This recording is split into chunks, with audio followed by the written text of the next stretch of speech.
what's going on? What is going on? So, headed to the office, and I told y'all, I would start doing more of these quick conversations in the car, even with the man bonnet on. And so, first of all, type 5, if you can see me, if you can hear me okay. I just want to make sure that this thing is live and working well. Type 5, if you can see me and hear me all right. At least hear me. Type 5. What's going on, everybody? Good morning. Grand rising. So, all right, cool. All right, so what I wanted to talk to you all about today is, once again, y'all know I'm working on this book. And a lot of topics that I'll be talking about going forward, especially for this year, is going to be topics that I discuss in the book. I'll be pulling them out of the book. What's going on, Judy? What's going on, Kenneth? So everything that I'm really talking about going forward is aligned with the book. And the book is going to be on, laws and health, so I'll figure out a title. But one of the things that I was going over, or that I'm talking about in the book, is about adversity and crisis and the benefits, potential benefits of adversity and crisis. And, during my studying, I came across this quote. It's not verbatim, but it goes something like this. Crisis is the incubator of creativity. And I thought about that, and I was like, yeah, it absolutely is. When we look back through history and we think about the great civilizations that were created, the great inventions that were created, all of these things were solutions to problems that may have been life or death situations at that time. And because the human in general is a machine of adaptation, usually there are certain people among us that rise to the occasion to solve the problem, and then usually others help support and fight along with that group or that person, and they make the situation work. They solve the problem. They solve the crisis. They're able to actually fix the problem. They're actually able to create a solution, and that solution is now something that gets passed down to the next generation, because it was tested and it was created under pressure, and the next generation will know that if this situation arises again, we will use the same solution or modify it, update it, but for the most part, we'll use the same framework to solve this crisis that has happened again. That is usually what happens. That's a natural process. People rising to the occasion. So I thought about that quote, and I thought about, our health, because of course that's what I'm writing on. And I was like, yeah, crisis is definitely the incubator for creativity, except if you're asleep. And I believe that is our situation in our community, because I believe, I know the numbers. I've been studying this stuff for years now, and they're not pleasant as far as seeing the rates of, diabetes, high blood pressure, stroke, heart disease, the deaths that go along with it, the amputations, the kidney failure, the dialysis, the amount of medications. Like it can be very depressing. The numbers can be very depressing, especially when you see it becoming more centralized in the community. And then also when you see the response from the community, it doesn't seem appropriate. And the reason, I believe, based on my works and my research, the reason I believe that any community, for the most part, but specifically I'm talking about our community, the black community, but any community for the most part, the reason why they will not respond to a crisis or rise to a crisis in the appropriate manner is because they've been made to believe somehow that the crisis is not a crisis, or they've been convinced somehow that the crisis is already solved, or they've been made to believe somehow that the crisis is not really a crisis, it's just a little problem and everybody else is flipping out.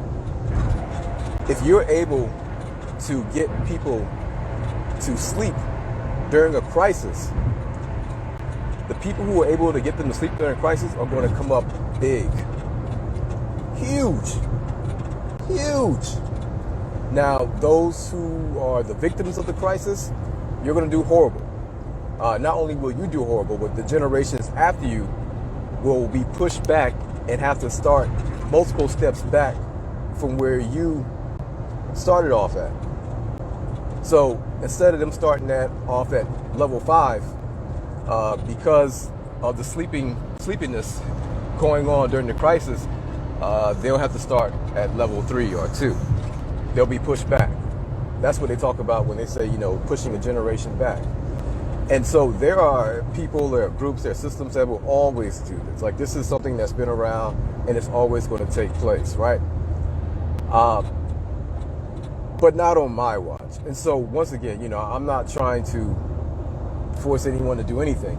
But when I look at the stuff that's going on, that's taking place, it's clear that is what's going on.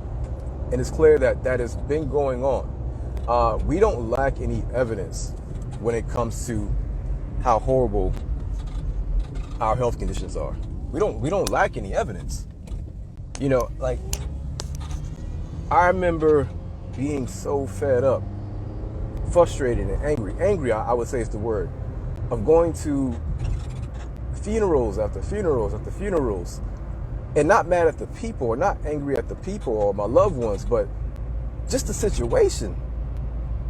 Because you love that person and you wish you could have helped that person, but you don't even understand the situation that they were dealing with. Like, what is, at that time, I'm like, what the hell is diabetes? Like, what the hell is a stroke? Like, what does that even mean? But it's something that happens. And that's, to see it happen over and over and over again is, you feel helpless. And I'm the type of person who I cannot stand feeling helpless. And, I know a lot of y'all probably picked it up, but I am not naturally like this medical guy. Like, I'm not naturally this health guy. My thing was always like physical work. Like, I was always an athlete, played football.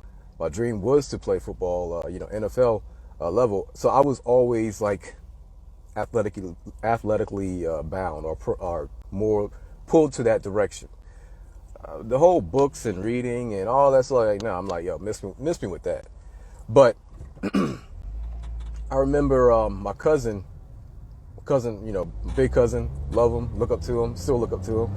I remember, coming home on one of the breaks from college, University of South Florida. And, it was big news. Eddie made the football team. He walked on Division I football team. Gullah Geechee, showed up on the football field. That boy ran a 4.4. That boy had a 38-inch vertical. That boy did 225 pounds 15 times, so it was big talk. I walked onto a Division I football team with no experience. So it was big, Also, I took a crap load of credits at one time. I set the Florida record for finishing my associate's degree in 6 months. I took the most credits at one time. And so, as far as they were concerned, I came home and I was like this genius. I was like, whatever with the school stuff. The big thing is that I'm on the football team. Like, that was my thing. I'm like, I'm on the football team. Yeah, I'm out there. I'm training. They were like, such and such. I'm like, yeah. He was out there the other day. And, so that was like a part of my dream. Like, I was literally living a part of my dream. But then you had the, other family members who were like, you in college? Like, you did this? Like, you smart. And I'm like, yeah, but I'm fast too, don't forget that part. And so I had one of my cousins, he pulled me aside and took me outside, and he was like, yo, cuz, man, congratulations, XYZ, blah, blah, blah. But yo, check this out. He's like, man, I've been dealing with this blood pressure thing. And I'm like, okay. And he's like, and you know, my doctor put me on some meds and it's really messing with me. I'm like, all right. And he was like, you know, what should I do? I have no interest in medical stuff. I'm like, why you asking me? He's like, yo, I mean, you know, because you smart. What should I do? I was like, man, I did that stuff so I can play football. I was like, I'm not like in it like that. He's like, nah, cuz he's like, man, I don't, you know, we just lost such and such to a heart attack and, you know, blood pressure and, you know, this stuff runs in our family. And so I'm listening to him and he's like really pleading to me to give him a solution because he felt that I must know the answer. And for the first time in a long time, I felt less than a man because I was the type where I always had my family's back. I always had my brother's back. I always had my cousin's back. If there was a fight, yo, just call me up. I'm there. That's why I worked out. I did a push-up like, yo, I'm on deck when it comes to the fighting. But this was different. I don't know how to fight blood pressure. I don't know how to fight diabetes. I'm like, he's talking about high blood. I'm like, bro, I don't know how to help you with that. And I felt like a punk. And that was something that I wrestled with. And, you know, I remember going back in the house and you had family members who, you know, had to leave to, you know, go to dialysis. You had family members who had to, you know, inject their insulin. You had family members who had to take their medications. You had family members who had oxygen tank. And I remember like looking around of all these people that I love and I would literally die for, and they would literally die for me. I'm looking at the descendants of those who actually built this country and like put in mad work for me. And I'm looking at them and I'm like, we're mad happy, we're laughing, you know, we crack jokes like no other. But I'm like, a lot of some of us are going to die from like this whole blood pressure, heart disease, diabetes thing. And it seems to be more prevalent than I thought. And I never really thought about it. And I don't know what to do with it. Me being able to run fast with a football in my hand is not going to help them. Me being able to run a 4.40 means nothing to them when they're in the hospital. And I was like, I don't like this. I don't like this. And so it sat with me for a while. It messed with me really bad for a while. And I had a friend who made this crazy suggestion. Yo, you should go to medical school if you want to solve this problem. And I was like, psh. So anyways, I definitely shot down that idea. But I was saying all that to say this, that I was not naturally in this whole medical thing. But when I came into it, I specifically came into it with the mindset of understanding, because I got the understanding before I even did the whole medical stuff that, yo, this is all lifestyle. This is all lifestyle. I got the understanding that, yo, we eat horrible, you know, and then we go to the funerals and then eat the same food after the funeral that put us in those situations.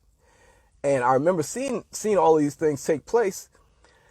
And I was like, do they know? Like, do we know collectively? Do we know that this is going on? Like, do we collectively see that we are in the midst of a crisis? Why are we so calm in this crisis? Like, we just lost him and we're going to eat the exact same food that he ate for decades that caused him to have this problem that led to the stroke. I was like, we're not acting appropriate. Like something is missing. And based on my research and everything I'm studying, I was like, yo, the thing that is missing is the accountability factor. And by the accountability factor, I mean that a lot of us don't feel that the health conditions that come to us were earned by us. Meaning that because you were already told that this is something that just runs in your family and it runs in your veins, subconsciously, a lot of us are thinking that we're just a ticking time bomb. You're my creator, whoever sent me here, you know, Yo, homie, you like to play mad games, you like to play, some messed up games. And when I turn 38, he set this thing off of me, and it's going to make me sick around 38, 40ish. And that's just the way it is. My blood pressure is going to go up, my diabetes going to start acting up, and I'm going to be on medications. And that's just the way my creator sent me here to be designed. That may not be the exact words that we are saying verbatim, but if we think about how we have taken on that idea, that ideology, that it belongs to us, that is what we are saying.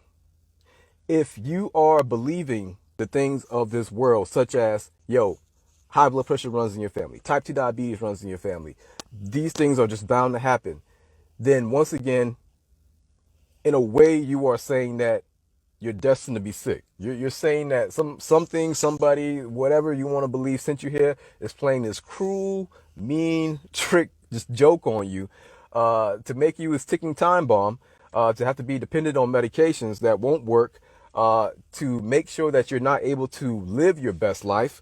Like, homie just got it out for you, specifically for you.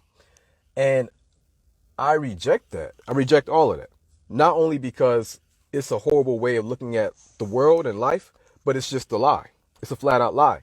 And so, in the midst of a crisis, when when the group is aware that there's a crisis going on, people start to rise to the occasion because they want to live. But if you're told that crisis, that's not this building's not burning. We just got the heat up. Go ahead, take this little fan. Oh, the flame, that's not flame around us. That's just bright lights. We just we're about to do a photo shoot. It's bright lights.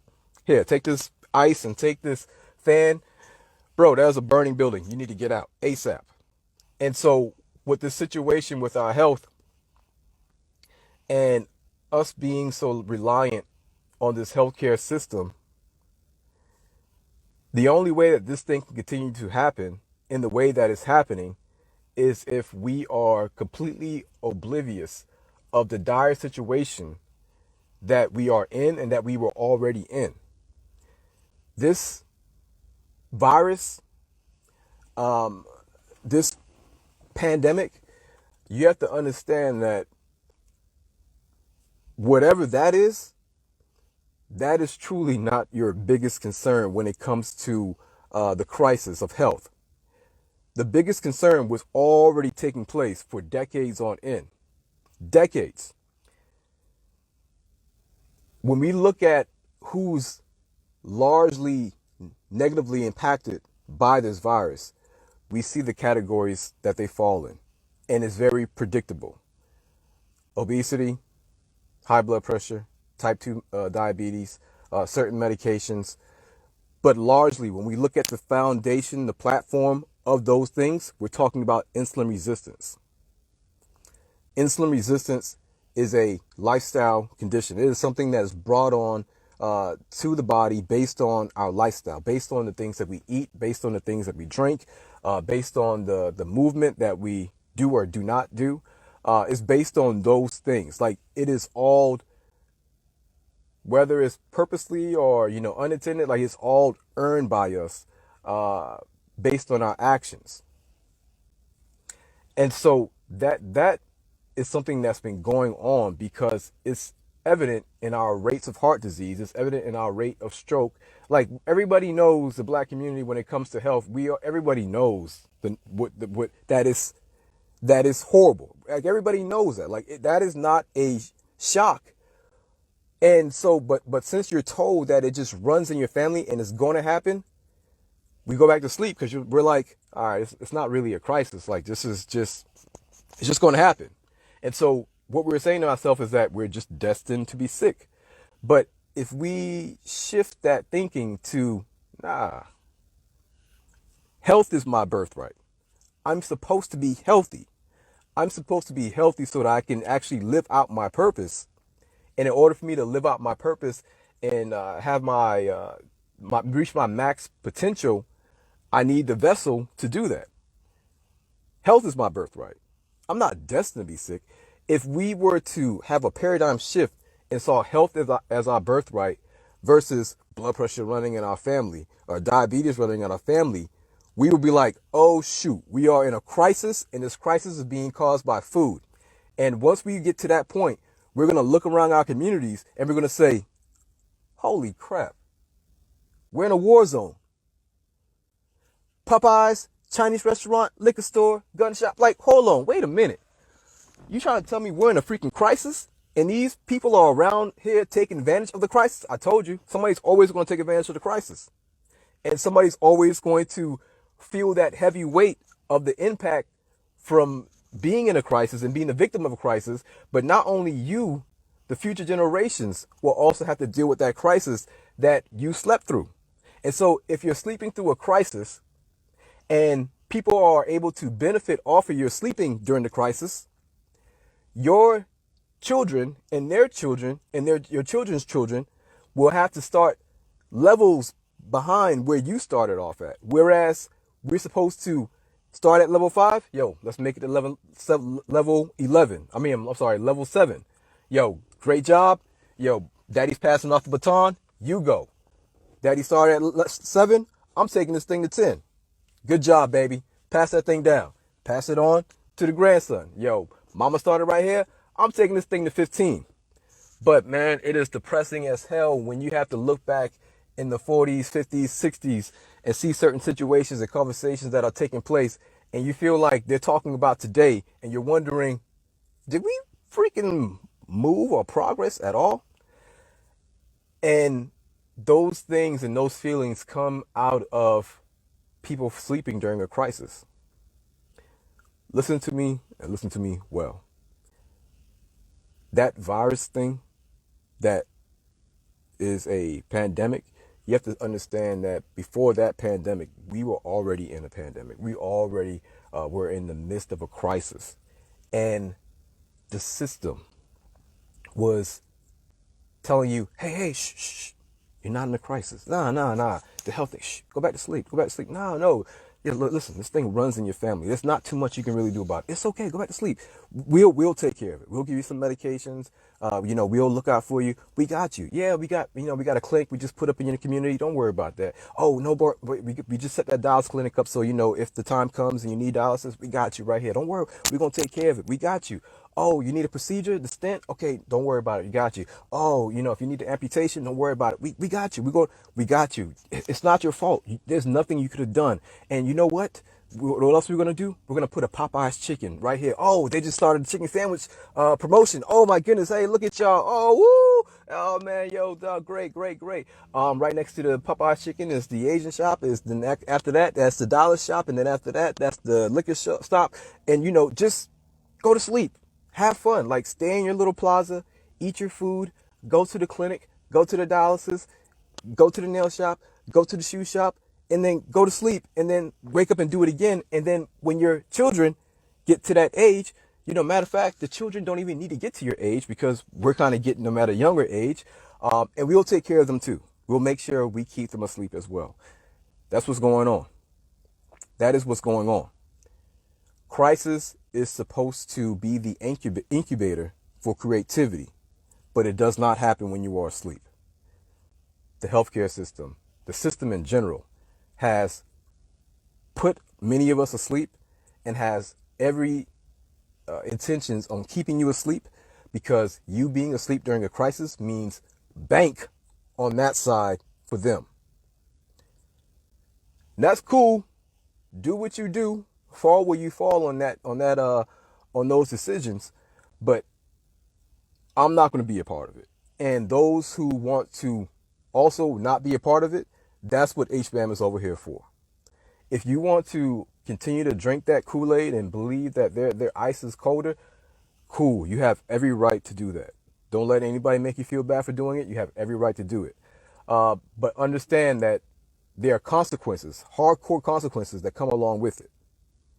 And those parasites will suck off of you as long as they can, and then hop off when it's time to push you to the side, and then hop onto your kids and suck on them and they'll just keep on going. And then they'll be sending their community to the best of the best schools, building communities, and you will just be a worker class. You will just be a host class where everybody knows Yo, you want some good blood? Them folks over there, they sleep. Like, we can just, it's a buffet over there. So if you want to eat, go to the buffet community. Crisis is the incubator for community. Please, we have to wake up our family, our loved ones, our friends, even ourselves. We have to wake up to the real situation. I know it's not something pretty to look at. It's not something pretty to deal with, but that's reality. And the only way you're going to change reality is by actually dealing with reality and embracing reality, not by telling these feel-good, lovey-dovey stories that everybody's going to be okay. Like, no, nah, that's not the truth. Everybody's not going to be okay. Like, we're going to continue to lose people if we continue to go down this path. That's how that thing works. Once again, there's laws to health. There's only so long that you can do actions to the body before you actually pay that price. It's going to happen. And if you don't want it to happen, then once again, abide by the laws and give the body what it needs. By giving the body what it needs, the body will abide by its laws and become healthier, improve itself. So you just have to see the hustle. You have to take your emotions out of this thing, especially when you're dealing with the system. You have to take your emotions out of it and see it for what it is. They are convincing all of us that right now they're convincing all of us that, all right, there actually is a crisis going on, and the crisis is the virus. And so in order for you to deal with that crisis, wear your mask, wash your hands. What about the crisis on top of the crisis? Like, what about the crisis under that crisis? What about the crisis that actually allowed this crisis to be as bad as it is now, which is insulin resistance? Insulin resistance gives you the diabetes, the high blood pressure, the cholesterol, the obesity.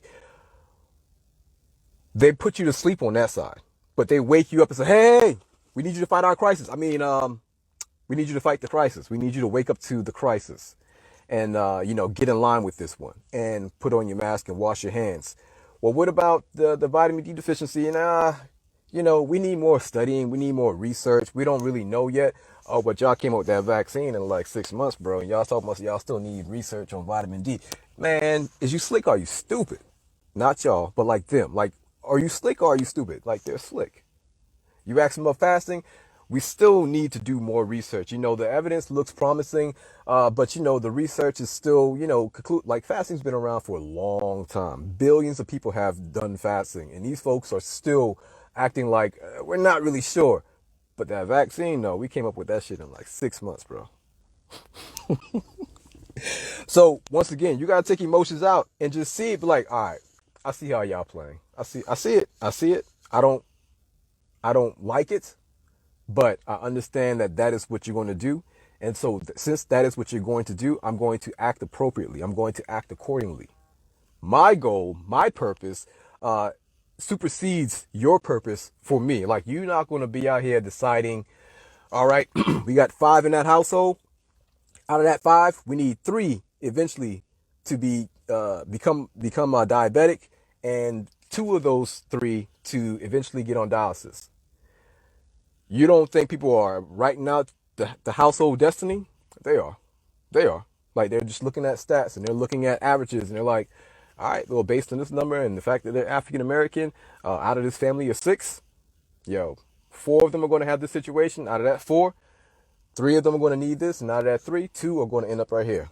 So leave them alone, let them continue to do what they do, but just keep them asleep. So that's it, y'all. I just want to get in here real quick. I know I'm late. That's why I probably shouldn't do these videos before going to the office. So do me a favor, share the video. I need to have more conversations like this. And like I said, these conversations are being pulled straight from the book. Let's understand, think about what I'm saying, and once again, I'm never here to judge anybody or anything like that. I'm just, talking about reality. So do me a favor, share the video. Also, go subscribe to my YouTube channel, because I want to I'm going to, I don't want to say want to, I'm going to start doing like live call-ins. I would like to make a platform, thinking about calling it the Health Defense Network, where, the family, y'all just call up and, we take on a couple questions. I have a topic, take on some questions and answer it. I feel like that'll be a helpful way to really open up these conversations that we're having right now. All right, so I appreciate y'all. I gotta get out here. Love y'all. Yo, let me say what's up to everybody. All right, what's going on? Judy, Kenneth, Latanya, what's going on? Letitia, what's going on? Bonanza, what's up? Leslie, what's going on, Leslie? Brenda says, yes, health is our birthright. Absolutely. Please keep shouting. Don't ever stop. I'm praying for you. Yo, thank you, Brenda. Thank you. Thank you. What's going on, Ellen? Juanita, Latanya, what's going on? All right, y'all, do me a favor, share this video. Yeah, share this video. I always say it's our community, our responsibility. If you see it, what's going on, and everybody else is not seeing it, or not enough people are seeing it, it may take somebody kind of saying it in a different way. And I may be that person that's saying it in a different way, and it may kind of help them. So the more people we can get to see this, or see this crisis that is going on and has been going on, the better off our future generations is going to be. Once again, this is not, as far as I'm concerned, this is not about us. I'm talking about the community not being pushed back multiple generations to leave those babies to have to start back here and wondering, like, man, you dropped the baton, man. And the one before it dropped the baton. Like, come on. So, all right, y'all. Love y'all. Appreciate y'all. Share the video, please. And remember, it's our community, our responsibility. We have what it takes. Peace.